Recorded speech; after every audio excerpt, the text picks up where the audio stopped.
after a while, you know, I mean, you can get into anything if you're about it. It turned into a lot of reading about social dynamics, body language, neurolinguistic programming, the sociology, psychology, and just really went and took waiting tables as a craft, as something that, just like stacking dishes, you can get better at every day. Because you can go to a restaurant and just have the same soulless chain experience over and over again. But when you do have that element of surprise or that connecting to the human element, people really respond to it. It was hard work, man. It was nuts, but I got used to it. And my arms went from like that big around to that. It was super.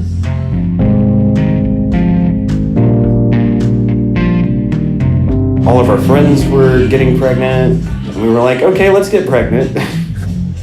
And we did, and that was a really formative experience. Like, if you want to talk about my love affair with coffee, it pretty much started then. It was like the second or third time we went in for an ultrasound. You know, I'm looking at my little kid, and his little hand is like this. And we were just like, oh, what is that? But the ultrasound lady, she was like real quiet. That's when we find out that my son has what they call arthrogryposis, which is a joint and tendon stiffness. And all the doctors were like, you need to terminate this pregnancy. This kid's not gonna live. This kid's not gonna make it. Carly was just like, oh hell no, this is my baby. We're gonna do this. So after the baby was born, I mean, like, yeah, that changes everything. Where they flew him out to the Children's Hospital in New Orleans and put him in the neonatal intensive care unit. I mean, it was really intense. At one point, I had like 5 different jobs. My son was maybe 6 months old when the Hurricane Katrina came through. And cut to us with, you know, the trailer we were renting with a tree through the roof and a 6-month-old who was finally teething in the back of the car, just parked on interstate after interstate. You know, everything was just full of cars. We were sleeping in at the Outback in Slidell. And then they were renovating that, and we ended up staying at like a wildlife refuge in Baton Rouge. And we were just all over the state of Louisiana at that time.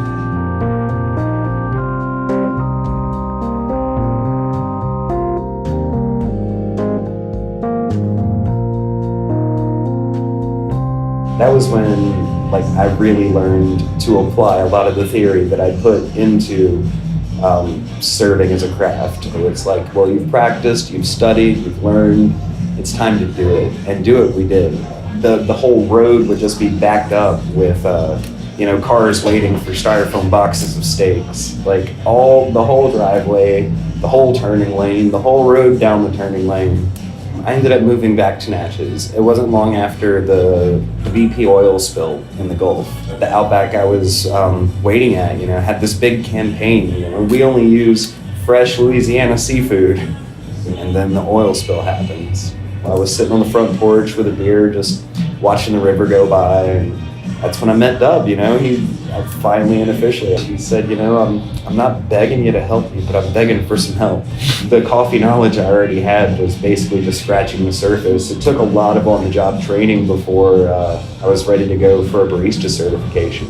We went to St. Louis, and it was my first coffee fest. I'd never seen anything like it. I mean, just an entire convention full of people crazy about coffee, whether, you know, you had like a water filtration company or you specialized in different kinds of coffee bags and printing, growers, roasters, networks. I mean, everything was in there. But it was the first time I was just like, this is where I am. This is where I'm supposed to be.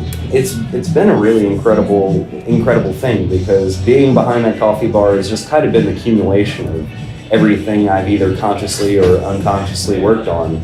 Everything has its own, you know, conditions for success. Everything has its own variables. And I can relate and equate a lot of it back to coffee, because making a delicious cup of coffee is about, you know, isolating the variables, identifying them, and controlling them. Anything is possible. You just have to create the conditions for success.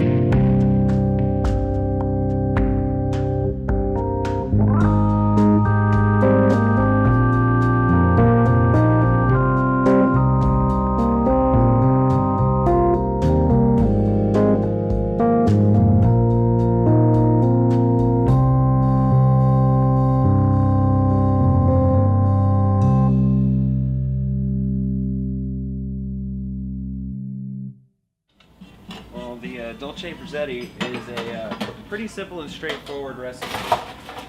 The name might convince you otherwise, but it's made up. Doesn't mean anything. Dolce Frizzetti. Yeah. Everybody knows Dolce means sweet, but Frizzetti I made up. It's like a frozen Mario Andretti. And what I prefer to do is use a little amaretto flavor, which I'm out of at the moment, so we'll do a little honey flavor instead. And we're going to get a nice healthy dose of house-iced coffee. And shake that up. While I'm working on that, I'm going to take a little white chocolate. And this is about a half an ounce. And then what I like to do is to let this sit for just a moment so that all of the air that I've induced by whipping it and shaking it is going to create a foam that will settle, and I'll be able to hold that. Well, by letting it sit, that foam is kind of solidified, and I'll be able to, this is called gating, I'll be able to hold that foam back and just let this flavored chilled iced coffee fall into the cup. Now for the last step, I'm going to take this cold frother and froth the white chocolate and half and half. And we're just going to stretch it about 50% until we get a nice foamy consistency on top. This is where the timing is very important because the foam will dissipate if you let it sit when you're just cold stretching it like this. I'm going to take that and float it on top like so.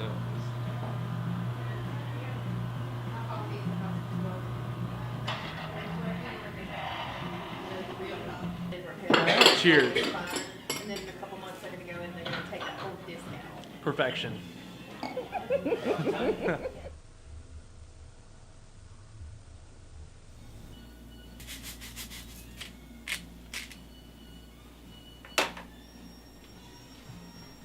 The magic of it. Yeah.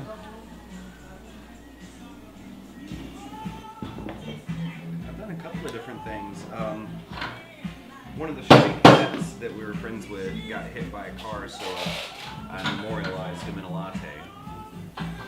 Dog heads, cat heads, teddy bears. Cool. Skinny to go? Yeah. Look at that one. Wow.